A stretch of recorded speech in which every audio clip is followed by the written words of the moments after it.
Hello everyone. This is Kuldeep Sahu, Assistant Professor, Department of Computer Science, Pandit Shankar Shukla Memorial College, Raipur. As I am going to explain the unit number 4th from the subject Network Security and Cryptography in the course MSc 4th semester.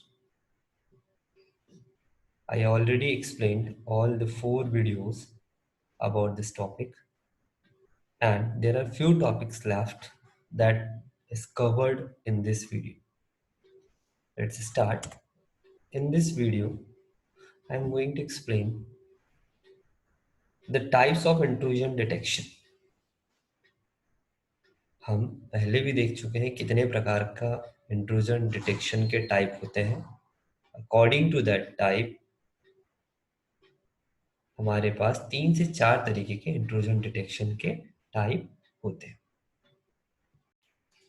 जैसे कि हमने अपने तीसरे video में देखा, intrusion detection bye audit record था, जहां पर कॉल लॉग मतलब ये कहना चाहिए लॉग फाइल्स होती है जिसमें सारी एक्टिविटीज के बारे में, आपके सिस्टम में जो भी एक्टिविटी हुई है उसके बारे में वो पूरा इंफॉर्मेशन कलेक्ट करता है. उसके थ्रू आप इंट्रूडर की पहचान करते हैं. फिर उसके बाद आपने देखा स्टैटिस्टिकल एनालिसिस, जिसमें कुछ रूल्स बेस्ड होते हैं, कुछ प्रोफाइल बेस्ड होते हैं. ये सब हमने अपने तीसरे वीडियो में कवर कर चुका है. ठीक है. उसी तरीके से एक तीसरे प्रकार का इंट्रूजन डिटेक्शन टेक्निक होता है, that is called distributed intrusion detection. हम उसके बारे में देखेंगे.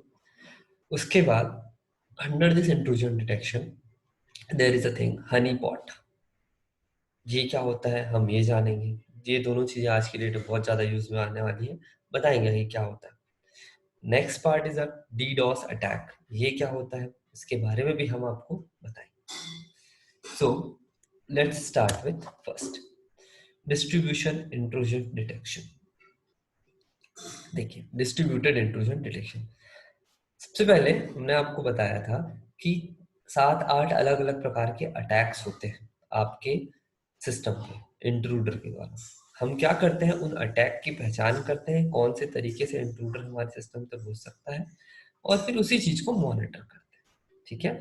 और ये मॉनिटर करने की प्रक्रिया ही क्या कहलाती है, इंट्रूजन का डिटेक्शन कहलाती है. डिस्ट्रीब्यूटेड इंट्रूजन डिटेक्शन क्या होता है, इन वेरी शॉर्ट मैं आपको समझा दूं. It is termed as DIDS. ठीक है. DIDS basically used for distributed database system. हम सीधे चलते हैं डायग्राम पे. ये हमारा डिस्ट्रीब्यूटेड सिस्टम का इंफ्रास्ट्रक्चर है, जिसमें आप देख रहे होंगे अलग अलग, ये एक नेटवर्क है, ये एक नेटवर्क है, ये एक नेटवर्क है, ये अलग अलग नेटवर्क मिला के इंटरनेट का निर्माण करते हैं. सारे नेटवर्क में इस चीज को ध्यान देंगे, सारे नेटवर्क में सपोज इस नेटवर्क में विंडोज सिस्टम डले हैं, मान लीजिए इस सिस्टम यहाँ पर लाइनेक्स डला हुआ है, यहाँ पर यूनिक्स डला हुआ है. अब इस बात को ध्यान रखेंगे, सारे सिस्टम पे सबकी लॉग फाइल्स अलग अलग होंगी, है ना. ये ऑडिट रिकॉर्ड की तरह ही होता है. डिस्ट्रीब्यूटेड इसलिए कहा जाता है क्योंकि डिस्ट्रीब्यूटेड डेटाबेस मतलब यहाँ पर अलग अलग ऑपरेटिंग सिस्टम के अलग अलग ऑडिट रिकॉर्ड्स को एक यूनिफॉर्म वे पे स्टोर किया जाता है. मतलब यूनिक्स है उसका फाइल सिस्टम अलग होगा, ऑब्वियस सी बात है. विंडोज है, विंडोज का फाइल सिस्टम अलग होगा. दोनों को मर्ज करके एक नया फाइल सिस्टम बनाया जाता है, जहां पर हम इंट्रूडर की पहचान करते हैं कि वो इंट्रूडर कैसा होगा, कौन होगा, है ना. तो ये हमारा मेन टास्क होता है डिस्ट्रीब्यूटेड इंट्रूजन डिटेक्शन. ठीक है. यहाँ पर हमने लिखा भी है, देखिए थर्ड पैराग्राफ में, DIDS also allows a company to efficiently manage its incident analysis resources by centralizing its attack record. सारे अटैक रिकॉर्ड को सेंट्रलाइज करके एक रिसोर्स एनालिसिस करके एक हम क्या बनाते हैं, रिपोर्ट बनाते हैं. उसमें क्या होता है, जितने भी सिस्टम आपके नेटवर्क में है, दो that systems are having different different operating systems and different different file systems also. So हम उसको एक यूनिफॉर्म वे पर लाते हैं, डिस्ट्रीब्यूटेड इंट्रूजन डिटेक्शन. अब देखिए इसमें क्या क्या चीजें होंगी. एक होगा द सेंट्रल एनालिसिस सर्वर. बिल्कुल एक एनालिसिस सर्वर होगा जो क्या करेगा, एनालाइज करेगा सारे अलग अलग डेटाबेस. क्यों? क्योंकि वहां पर अलग अलग क्या है आपका फाइल सिस्टम। एक कोऑपरेटिव एजेंट नेटवर्क होगा। प्रत्येक नेटवर्क में अगर आप डिफरेंट डिफरेंट नेटवर्क से जुड़े हैं डिफरेंट डिफरेंट ऑपरेटिंग सिस्टम्स के थ्रू, तो आपके सब में एक कोऑपरेटिव एजेंट होगा जो क्या करेगा, ये डीआईडीएस का इंपॉर्टेंट कंपोनेंट है ना। वो क्या करेगा, उनको लोकेट करता है, लोकेट करके वहां के ऑपरेटिंग सिस्टम और उनकी फाइल्स की अलग अलग जानकारी देता है। उसके बाद हम क्या करेंगे, उसमें से अटैक एग्रीगेशन। अटैक एग्रीगेशन मतलब सारे डेटा को एग्रीगेट करके हम क्या निकालते हैं कि कितने प्रकार के अटैक्स हैं। मगर उसके लिए हमको सबसे पहली थिंग क्या चाहिए होगी कि हम सारे अलग अलग लॉग फाइल्स जो डिफरेंट डिफरेंट फाइल सिस्टम्स में हैं उनको हम एक यूनिफॉर्म वे पर ले आए। Is it clear? Now the next, what are the advantages of DIDs? Distributed interaction detection का क्या एडवांटेज है? ये आज की डेट में सबसे ज्यादा प्रयोग में लाया जाने वाला है, क्योंकि आज हम पूरी तरीके से डिजिटल वर्ल्ड में हैं और हम डिस्ट्रीब्यूटेड डेटाबेस मैनेजमेंट सिस्टम का प्रयोग करते हैं टू स्टोर अवर डेटा। सो जिस तरीके का हम डेटा स्टोर करते हैं उसी तरीके से इंट्रूडर हमारे डेटा को नुकसान पहुंचाने की कोशिश भी करते हैं। इसलिए आज की डेट में ये सबसे ज्यादा इंपॉर्टेंट है। नाउ द नेक्स्ट, अगला टॉपिक है Honey pot. Honey pot computing नाम से क्लियर है, हनी मतलब शहद, पॉट मतलब किसी पॉट या फिर किसी पात्र में आपने हनी रखा हुआ, मतलब सीधा सा टर्म है।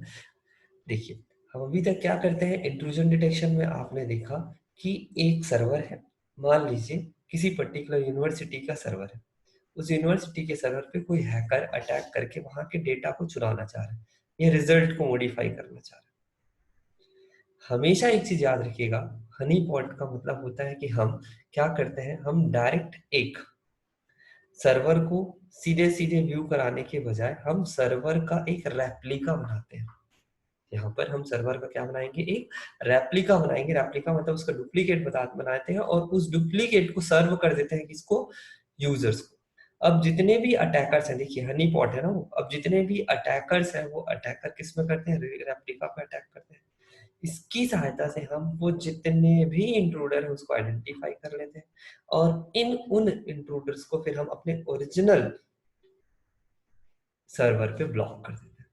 तो इस तरीके से हमारा जो सर्वर है वो वल्नरेबल नहीं होता है, वो सिक्योर्ड हो जाता है। ठीक है।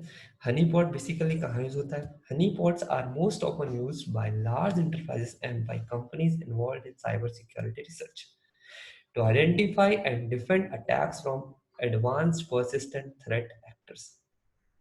Honeypot can be an important tool for large organizations to take an active defense stance against attackers. अब honeypot यूजफुल तो है, बट इसमें सबसे ज्यादा प्रॉब्लम क्या है, the cost of maintaining Honey pot can be high. Honey pot को मेंटेन करने का जो कॉस्ट है वो हाई है। क्यों? क्योंकि आप एक के अलावा दो अलग अलग सर्वर का प्रयोग करते हैं। जो दूसरा सर्वर है that is for only for a replica, वो सिर्फ इन इंट्रूडर्स को की पहचान करने और उनको पकड़ने के लिए। Now the next, how a Honey pot work, जो मैंने आपको पहले ही बता चुका है कि हनी पॉट के पास बहुत सारे ऑपरेशंस होते हैं। हनी पॉट क्या करता है, एक अलग सा सर्वर का रेप्लिका होता है जो मॉनिटर करता है कंटिन्यूअसली सिस्टम को और इंट्रूडर्स को। इंट्रूडर जब भी आएंगे, अगर मेन सर्वर में जाना है तो उनको उस रेप्लिका से क्रॉस करके जाना। It is basically called virtual machines. ठीक है। Next, types of honeypots. There are different types of honeypots, but basically there are two main types of honeypot. First is production or research. ठीक है। Research honeypot performs close analysis of hacker activity and aim to discover how hackers develop and progress in order to learn how to better protect system against them. ठीक है। जबकि production honeypots क्या करते हैं, are usually deployed inside production network. ठीक है। Alongside production servers, the honeypot plays the role of a decoy as a part of the production network intrusion detection system. Researchers वाले जो होते हैं वो क्या करता है, वो क्लोज एनालिसिस करता है हैकर एक्टिविटी का और प्रोडक्शन सिस्टम का पार्ट नहीं होता, that is a different. Production honeypots क्या होते हैं, आपके प्रोडक्शन सिस्टम के साथ ही जुड़े होते हैं और वो कंटिन्यूअसली मॉनिटर करते हैं। ठीक है। तो इस तरीके से अगर देखा जाए हनीपॉट्स को इन्हीं दोनों के आधार पर दो और अलग अलग होते हैं, high interaction and low interaction के बेस पर भी बांटा जाता है। जो first one is called high interaction and second one is called low interaction honeypots. Next, क्या क्या एडवांटेजेस है हनीपॉट्स के? पहला एडवांटेज जो होगा हनीपॉट का होगा that it collects real data. Obvious सी बात है, जितने भी रेप्लिका पे है अटैक करेंगे इंट्रूडर्स वो रियल ही होंगे, फेक नहीं होंगे। तो आपने रियल हैकर्स को आइडेंटिफाई करके उनको ब्लॉक कर दिया, means you are secure. Second, reduce false positives. Ordinary cybersecurity detection technologies generate alerts that can include a significant volume of false positives. इसका मतलब कभी कभी कोई ऐसा पर्सन भी आता है जो हमारे सर्वर पर एक्सेस करने की कोशिश करता है, but that is not a intruder. वो या तो बाय मिस्टेक आता है या तो फिर किसी चीज को चेक करने के लिए आता है। तो हमारे पास फॉल्स पॉजिटिव्स की संख्या ज्यादा होती है जब हम किस में रहते हैं, ओरिजिनली यदि हम किसी चीज को यूज करते हैं। And honeypot uses replica, so it is the best. It reduces false positives. Now the next is cost effective. It is also a cost effective, and again is a encryption. It includes encryption system. Next one is a DDoS, distributed denial of services attack. Next topic is distributed denial services of attack. देखते हैं क्या होता है। Distributed DDoS attack is an attack in which multiple compromise computer system attack a target. एक particular server पर बहुत सारे computer जो है वो टारगेट अटैक करते हैं, ठीक है। And cause a denial of services for users of target resources, मतलब रिसोर्स जो भी सर्विसेज यूज करेगा उसको डिनाई करने की कोशिश करते हैं, ठीक है। DDoS attack have been carried out by diverse threat actors ranging from individual criminal hackers to organized crime rings and government agencies. इसका प्रयोग बहुत सारे डाइवर्स थ्रेट अटैकर्स करते हैं, जैसे क्रिमिनल हैकर्स से लेके बहुत सारे, ताकि एक पर्टिकुलर लेजिटिमेट यूजर्स के एक्सेसिंग पॉइंट्स को यूज कर सके और आपके सिस्टम को एक्सेस कर सके। कैसे वर्क करता है DDoS? In DDoS attack, the assistant begins by exploiting a vulnerability in a computer system and making it the DDoS master. The attack master system identifies other vulnerable systems and gains control over them by either infecting the system with malware or through bypassing the authentication controls. A computer or network device under the control of an intruder is known as zombie or bot. Okay? The attackers creates what is called a command and control cell. अब हम देखते हैं types of DDoS attack. कितने प्रकार के DDoS attack होते हैं? These are basically level attacks like protocol attack. जैसे देखिए यहाँ पे प्रोटोकॉल फ्लड होता है, प्रोटोकॉल अटैक्स होते हैं, target network layer, transport layer, protocol, अलग अलग लेयर के प्रोटोकॉल में अलग अलग प्रकार के ये अटैक करते हैं। So it's all about my whole topic, and it is completed unit number 4 of network security and cryptography. Thank you so much.